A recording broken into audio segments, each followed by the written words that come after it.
Thank you for tuning in. This is Kingdom Wisdom with me, your host, Fee. Before we start, I'd like to invite you to follow, like, share, rate, and leave a comment in the comment section. Also, feel free to send us a DM on Instagram at KingdomWisdom.Podcast. As we continue to dive deep into purpose, I would like us to focus on the power of a dream.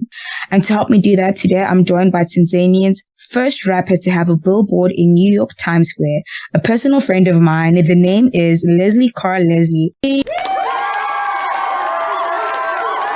Les, how are you, fam? I'm good, Phoebe. How about you? I'm good, fam. Man, it's been a long time coming. I'm so happy to be hosting you today. I'm also happy to hear your voice after a while. So tell us, how did the dream start? Well, the dream initially started probably around 17 years old. One of my favorite artists back then was Lil Wayne and stuff. So I used to think like whenever he'd create music, there's always a story behind it. And I used to like remix some of his songs, which were famous back then. But then I got into the act of doing it so often, I was like, you know what? Instead of me remixing these songs or at least critiquing some of the songs, I think that I was like, let me just make my own music, And later on, I started performing in my school events and stuff. And then I think I moved on into other public showings. And most of the people that really got to like listen to my music, they are the ones who actually told me like, hey, bro, like, do you have this song? Like, can I get it on my phone? Like, I really would want to have it. So it was never like a dream that I thought like I'd always wanted. It just presented itself over time. So that's literally how it started and how far it's gotten me into where I am right now. Lovely. So why the name YEYO the Miracle Child? So the name YEYO, because it started with YEYO first. So most of the times when you listen to like rappers, when they're on a track, they'll always say like, they'll go like yeah, yeah, or like yo, yo and stuff. So I always thought that that was also kind of interesting. And I was looking for a very catchy name, like something that is easy to remember. And the Miracle Child actually had a deeper feeling to me and meaning as well.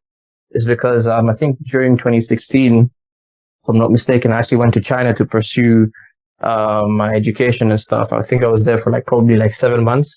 But during that time was like a trial period for me because I had already started like pursuing my music in a more serious way. And when my parents decided to send me to China, I was trying to figure out like, okay, so now I'm in China. How am I actually going to pursue my dreams while also pushing school at the same time? And then again, you're also in a whole different kind of culture. And so I was like, where's the way forward now? And I came to realize that I was going to use the name The Miracle Child because during those kinds of circumstances, I really had to discover like who I was. So the Miracle Child literally is someone who believes that there's so much more than where they come from or where they're currently at. And most times when we're going through hard times or we feel the need to have our lives changed for the better, we always wait for somebody or something to come initiate that change. In this case would be a miracle. So it's like instead of waiting for someone or something to come change my life, I was going to be that miracle. I was going to be that person who not uplifts myself, but my community, the people around me, my friends, my family. Because if I'm able to accomplish most of the things that people think are impossible, that means like the people around me will know that nothing is ever truly out of reach, So I was like, yeah, I'll call myself here the Miracle Child. And the Miracle Child isn't just me. The Miracle Child is anyone who decides that they're going to pursue relentlessly what they're meant to be, discover who they are, and change their lives and everyone around them for the better. Yeah.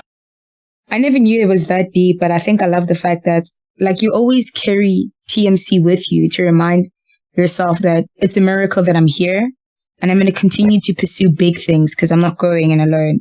God is backing me up in my dream. Love it. Since the age of 17, how has the journey been? It hasn't been the way that I pictured it, because whenever you're starting out something, especially if it's your dreams and aspirations, you know the end product. You know exactly where you want to be. But then how do you get there? How am I going to get from this version of myself to the next one. It's a lot of ups and downs, a lot of yeses, a lot of no's, a lot of trials and errors, but then it just makes the whole journey more important. Discovering yourself, who you are, what will break you, what will bend you, what solidifies the core essence or the core things that build you up as a person. So the road to where I am right now hasn't been the smoothest, but then I've learned so much in between. The importance of family, the importance of friends, the importance of today and not tomorrow. Because every single day we get a choice and a chance, and it's up to you how you use them. So I'm grateful for everyone who's played a part of my story in whatever way, let it be small or big. But I do believe that all the people that I've met in between have played such an immense part in my life. So yeah, it's not the smoothest journey, but you discover yourself along the way. I remember in one conversation a while back, you had made mention that you and God's relationship, how it works is when you're going through pits, the pits, you're always reminded to come back to God. And as you continue to blossom in your relationship with God, He would always elevate you to the unexpected. So how do you continue to conquer life's challenges, and which Bible character do you feel you relate most with? I think the Bible character that I relate to most, or like to think that I do relate to, is David. It's he was a shepherd boy that was anointed to be a king, and no one in his family at that time really believed that his destiny was going to be that way because of who he was or where he came from, his upbringing. Even his father and his brother really didn't see that in him. Someone who even dared to challenge someone like Goliath at that time. But then again, David's journey with God has not been the most smooth as well. He had his own personal issues, but the one thing that David always had in him that most of the other characters didn't have is regardless of the flaws that he had, he was after the heart of God. He glorified God and not the position that God gave him. Being with God, you can achieve certain things that most people will find impossible. But then if you're going to incorporate God in your life, do not incorporate Him for the things that He's going to give you, but just being there, being with Him. And I think even for me, sometimes when you're in a situation where you could not have made it without God, that's when it's a miracle. Because by your own strength, you've tried, you've pushed to the max, to the point whereby you have nothing to give. And then still, there's much more that's needed of you. Right. And that's when God steps in, but the thing is, we have this thing He doesn't step in when everything is, we're empty. He's always been there. He's just we always feel like we can get our things further by using our own will. But then when you're faced with such situations whereby you need Him, that's when you actually see the power that God has and the influence that He has over your life, So I think that's literally how the story of David really speaks to me, and just how I understand the importance of having God in my life. Love it. Also, Liz, what stages of your life do you feel like God came through the most? Would possibly be during from 2020 was really one of the hardest times of my life, because I think at that time I had discovered that my mother was ill, and not long after that, with the COVID isolation and stuff, I think the times I remember that I was really at my lowest, physically, mentally, emotionally, spiritually. There were times whereby I wasn't even able to function. If it weren't for me listening to seminars, probably 2-3 seminars to start off my day, I could not wake up. I was just shattered, because you had the isolation and the lockdown that was going on, and I was also far from my family, and my mother was ill and she was always worried about me. But then it was like a repeated sequence, because I was literally in a house by myself for 7 months, waking up the same way, having the same routine, lucky, the only three things that I had control over that time was my education, my spiritual connection, and my health. That's literally it. Not knowing what tomorrow brings, not knowing when the lockdown was going to happen, But then I think I had to go through that experience because whatever I built during that time, it was with God. Like literally, like I took it to a bit of an extreme as well because sometimes when you're at your lowest, you always reach out to people to help you out, and sometimes you build up yourself centered around people. When those people aren't around anymore, you feel helpless. So I was like, I'm going to build around someone who's always going to be there, who knows what's going on with me, who knows me better than myself, and I'll always refer to that time because it really helped. That pivotal time in my life really helped me. She went back home around December. My mother passed away.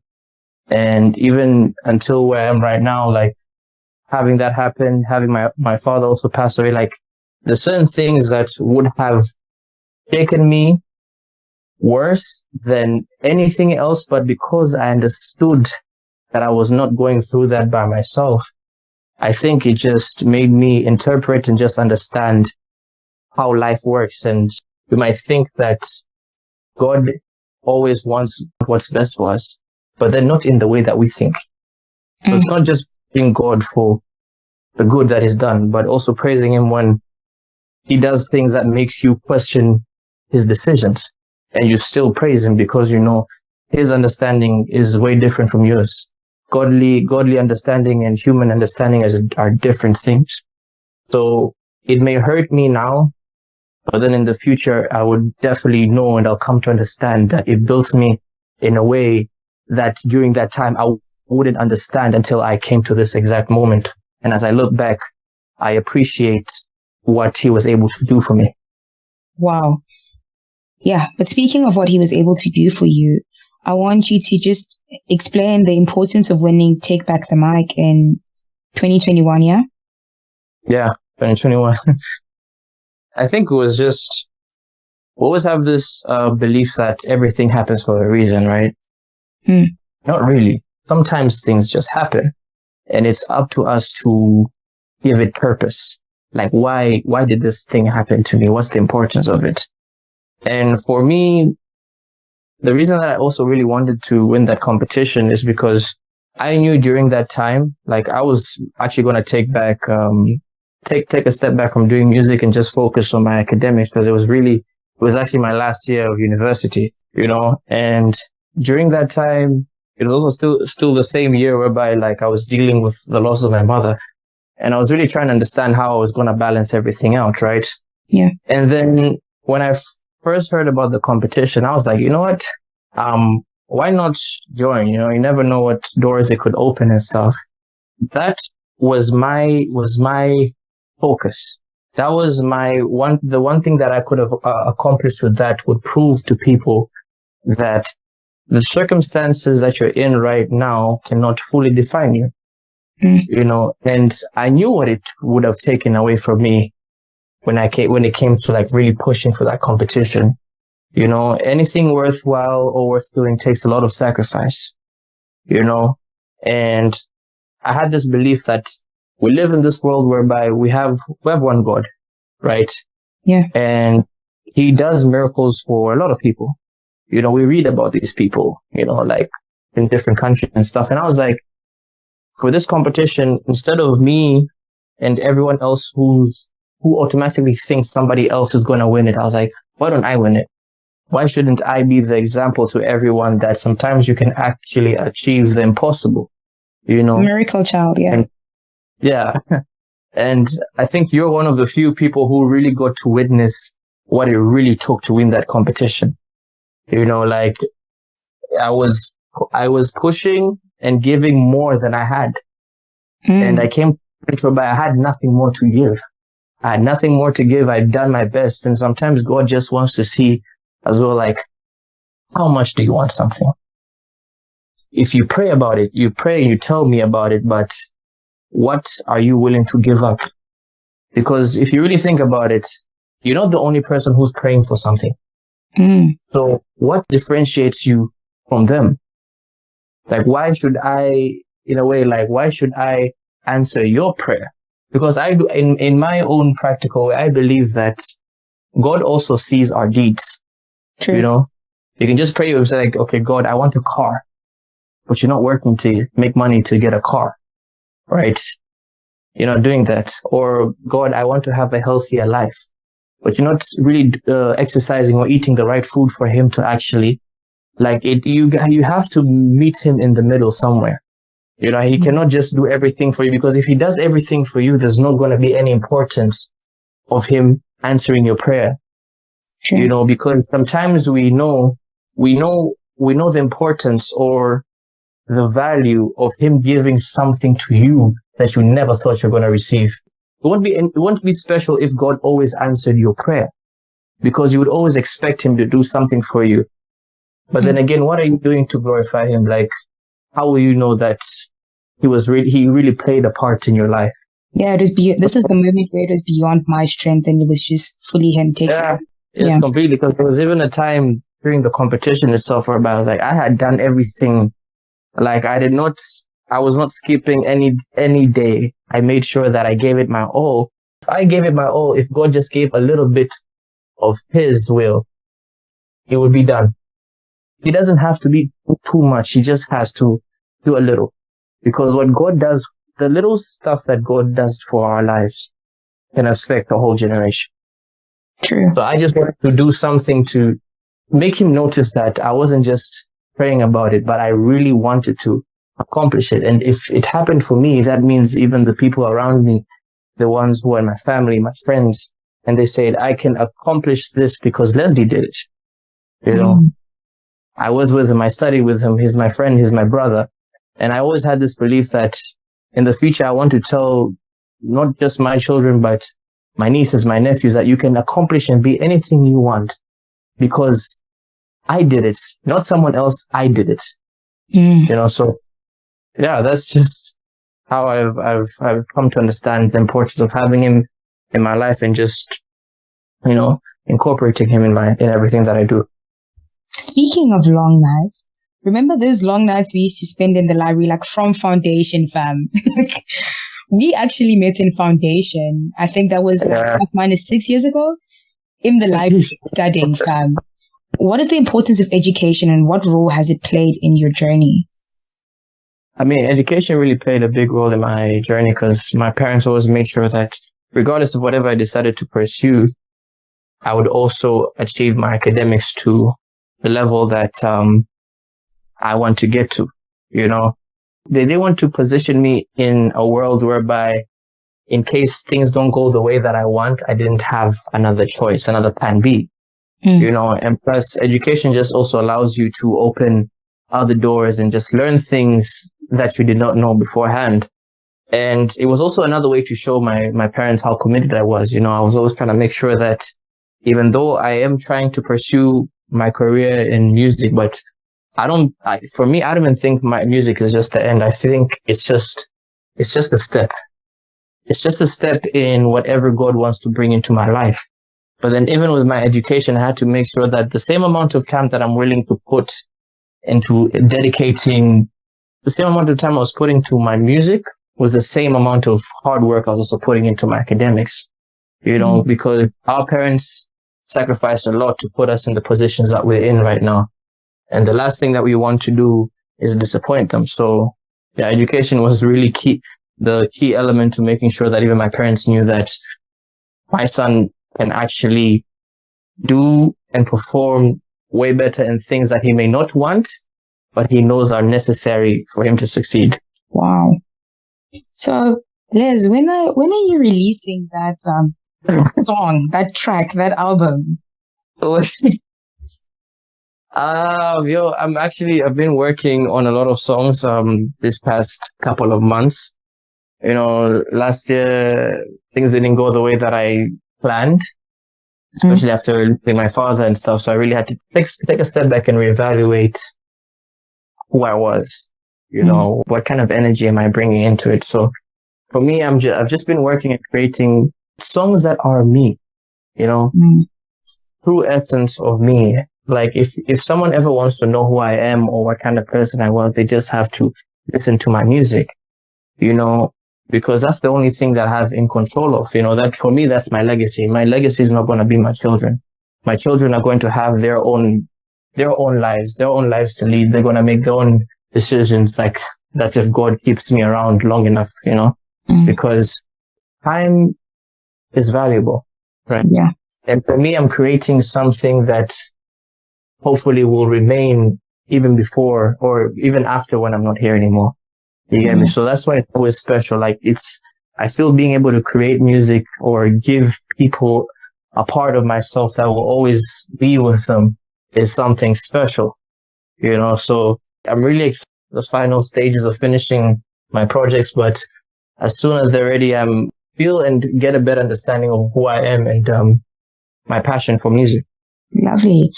So before we leave, Les, may you please leave us with some bars, you know? Yeah. Okay, no worries. Let me see. I'm looking for something in you. Something that's old and told to the death, but it's still precious than gold. True to myself, something worth risking it all. Never working hard, trying to get a piece of my soul, but Lord knows what's mine can never be yours. I still grow through tough times like never before. So I pray if my time comes, I'm ready to go. Cause this life got more pain and plenty in store. Every last soul I lost, they're keeping me whole, I'm so sure. Some nights are bitter and cold, but so pure. Better days are coming for sure. So mama, don't cry for your son anymore. Cause if I die, dreams that will carry me on, further beyond. I will never ever be gone, forever be yours. Rose petals lay on the floor, my life is living, proof I was here for a cause. Glory to the ones not afraid to move on. Carry me on in rough times, sing me a song. Ain't no sunshine that won't last for long, and no dark days my God can't save me from. You heard it first here from Kingdom Wisdom. Join us next week as we continue to dive deep into purpose. This is Kingdom Wisdom. Don't forget to like, share, rate, and leave a comment in the comment section.